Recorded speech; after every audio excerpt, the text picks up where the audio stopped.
Parc Auto est un logiciel de gestion des finances relatives à un parc automobile, que ce soit d'une grande ou d'une petite entreprise. Alors avec ce logiciel, vous allez pouvoir gérer tout ce qui est en rapport avec les consommations de carburant, les réparations, les révisions, la pneumatique, éventuellement suivre aussi les assurances, la visite technique. Alors, pour pouvoir utiliser le logiciel dans des conditions optimales, il vous faut pouvoir enregistrer au départ l'ensemble des informations organisationnelles, c'est-à-dire les services ou les villes en un mot, les agences ou les services où sont euh, affectés les véhicules. Vous allez enregistrer toutes ces informations. Vous allez également enregistrer les informations des personnes qui signent sur les différents actes tels que les ordres de mission ici.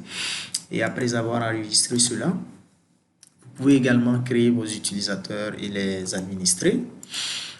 Et puis ensuite, vous pouvez créer les attributaires, c'est-à-dire que dans certains cas, vous avez des véhicules qui sont attribués à des chefs de service, vous pouvez les enregistrer ici. Vous pouvez également enregistrer toutes les informations relatives à chacun de vos chauffeurs. Et ensuite, également vos prestataires, vous pouvez enregistrer l'ensemble de vos prestataires. Ce qui va être intéressant à ce niveau, c'est que vous pourrez par la suite voir toutes les actions de réparation qui sont effectuées chez un prestataire donné. Ça vous donne la possibilité de négocier avec le dit prestataire des faveurs pour l'entreprise au moment de renouveler les contrats. Après avoir rassemblé toutes ces informations, vous pouvez donc enregistrer chaque véhicule avec l'ensemble de ces informations. Donc, vous avez l'immatriculation qui est une donnée obligatoire. Et ensuite, vous avez également la capacité du réservoir, la consommation au 100. C'est très important pour pouvoir calculer les taux de consommation lors des déplacements des véhicules pour les missions ou bien pour pouvoir faire un suivi de l'état de santé du véhicule. Le kilométrage pour la révision, vous pouvez également donner ce kilométrage pour dire que bon, à tant de kilomètres, il va falloir renouveler, il va falloir réviser le véhicule et certaines pièces.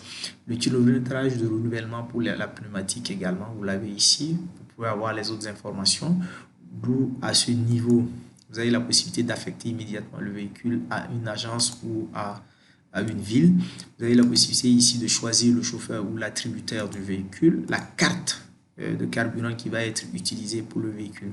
Et là, vous pouvez télécharger la photo du véhicule et là aussi la photo d'achat, de la facture d'achat. Donc, pour ce qui est des cartes de carburant, au préalable, il vous faut les avoir enregistrées ici. Donc, vous avez les cartes de carburant. Chaque carte de carburant peut être enregistrée ici avec son numéro de carte, le montant de la recharge mensuelle. Et après, on aura toujours le montant disponible sur la carte qui va se présenter comme ça. Le fournisseur de la carte, éventuellement le véhicule auquel la carte est attribuée ou bien éventuellement les attributaires ici. Parce que si on prend le véhicule, on saura qui conduit le véhicule et qui doit être également attributaire de la carte. Donc, après avoir mis au point l'ensemble de ces informations, vous pouvez maintenant passer à la partie suivie des réparations par exemple. Donc, une personne peut demander une réparation pour un véhicule comme ça et vous avez la possibilité de suivre. Ensuite, lorsque le véhicule doit être envoyé en réparation, on matérialise l'envoi du véhicule en réparation à partir d'ici. D'accord? On matérialise l'envoi du véhicule à partir de là. En prenant le véhicule, la date d'envoi, le type d'entretien, c'est une réparation, le demandeur, la panne signalée et puis le prestataire à qui on envoie le véhicule. Après cela, vous avez également le retour du véhicule. Lorsque le véhicule revient, ici, vous n'avez aucun véhicule en entretien, donc c'est vide. S'il y avait un véhicule en entretien, ici, il apparaîtrait. Il suffisait de sélectionner et de matérialiser le retour du véhicule avec un commentaire s'il y a lieu. Et lorsque ça c'est fini, il y a également la facture de retour, la facture d'entretien. On l'aurait retrouvé ici s'il y avait un véhicule qui était revenu d'entretien. Donc, on allait enregistrer les informations de la facture, d'accord, les frais d'entretien et ensuite enregistrer toutes les pièces qui ont été changées sur le véhicule et éventuellement pouvoir enregistrer aussi une copie scannée de la facture à ce niveau. Il faudra prendre le soin de préciser s'il y a la TVA sur la facture ou pas et terminer tranquillement.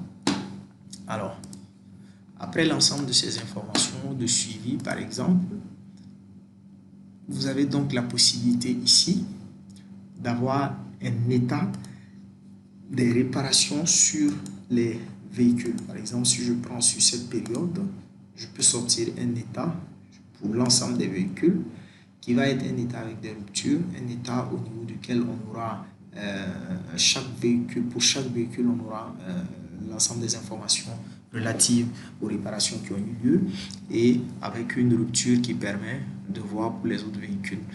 Et ensuite, on a les différents totaux. En termes de pièces, on aura le total de chaque véhicule qui sera, on fera la somme du total de chaque véhicule pour chaque véhicule et ici on aura cette somme-là.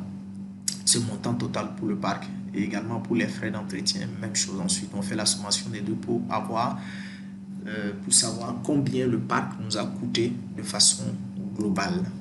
Donc voilà pour ce qui est de l'ensemble du parc, des réparations sur l'ensemble du parc. Ensuite, ici, on a la possibilité aussi de sélectionner tout juste un véhicule, de regarder pour ce véhicule spécifique quelles sont les réparations qui ont été effectuées dans la période avec toutes les informations nécessaires, avec le numéro de la facture, le garage qui a fait et les différents montants et le total. Donc ça nous permet à un moment donné de savoir exactement quel est l'état de santé d'un véhicule, parce que si les réparations commencent à être excessives, ça veut dire qu'il y a un problème. Dans une courte période, ça veut dire qu'il y a un problème. Donc, on a un outil d'aide à la décision sur la santé d'un véhicule à travers l'ensemble des réparations qui sont effectuées sur ce véhicule-là.